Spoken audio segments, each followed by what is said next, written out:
जय माता दी फ्रेंड्स। आज मैं आपको सुनाता हूँ साईं बाबा की व्रत कथा और बताता हूँ व्रत की उद्यापन विधि।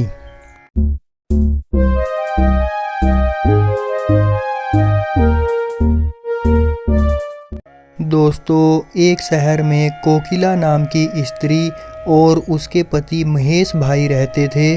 दोस्तों, दोनों का वैवाहिक जीवन सुखमय था। दोनों में आपस में बहुत स्नेह और प्रेम था, पर महेश भाई की कभी कभार झगड़ा करने की आदत थी। परंतु कोकिला अपने पति के क्रोध का कभी बुरा नहीं मानती थी। वह धार्मिक आस्था और विश्वास वाली महिला थी। उसके पति का काम धंधा भी बहुत ज़्यादा अच्छा नहीं था। इसी कारण वह अपना अधिकतर समय घर पर ही व्यतीत करता था।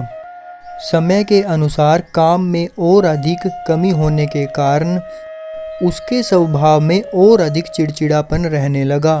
दोस्तों, एक दिन दोपहर के समय कोकिला बहन के दरवाजे पर एक बूढ़े महाराज आए। उनके चेहरे पर गजब का तेज था। वृद्ध महाराज ने जब भिक्षा मांगी तो कोकिला ने उसे दाल चावल भिक्षा में दिए और दोनों हाथ जोड़कर उस वृद्ध बाबा को नमस्कार किया।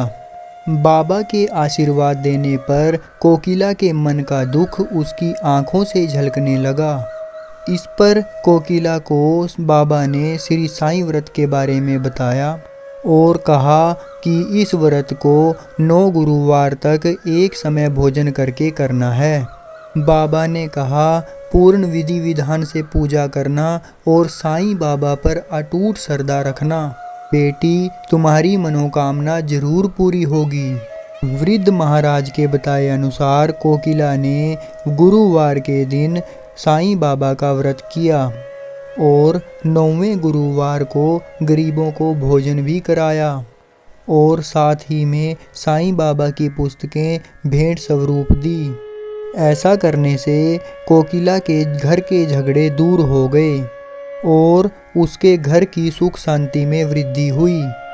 इसके बाद दोनों का जीवन सुखमय हो गया।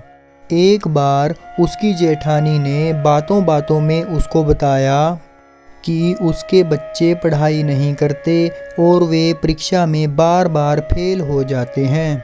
यह सुनकर कोकिला बहन ने अपनी जेठानी को बताया कि वह श्री साईं व्रत को करे और उसका महत्व भी अपनी जेठानी को कोकिला बहन ने समझाया। कोकिला बहन के बताए अनुसार जेठानी ने श्री साईं व्रत का पालन किया। उसके थोड़े ही दिनों में उसके बच्चे पढ़ाई करने लगे और बहुत अच्छे अंकों से पास हुए। तो ये थी दोस्तों श्री साईं व्रत कथा। अब मैं आपको बताता हूँ श्री साईं व्रत कथा की उद्यापन विधि। दोस्तों, शिरडी साईं बाबा के व्रत की संख्या 9 हो जाने पर अंतिम व्रत के दिन 5 गरीब व्यक्तियों को भोजन कराना चाहिए और श्रद्धा अनुसार दान देना चाहिए। इसके साथ ही साईं बाबा की कृपा का प्रचार करने के लिए 7, 11 या 21 साईं पुस्तकें अपने पास से लोगों को बांटनी चाहिए। दोस्तों, इस प्रकार इस व्रत को समाप्त किया जाता है। तो ये थी दोस्तों श्री साईं व्रत कथा और उद्यापन विधि। आपको कैसी लगी प्लीज़ लाइक, शेयर और कमेंट करके ज़रूर बताना। और हाँ दोस्तों, मेरी आने वाली कथाओं और कहानियों का स्मरण करने के लिए चैनल को सब्सक्राइब करना और बेल आइकन को प्रेस करना ना भूलना। जय श्री साईं नाथ।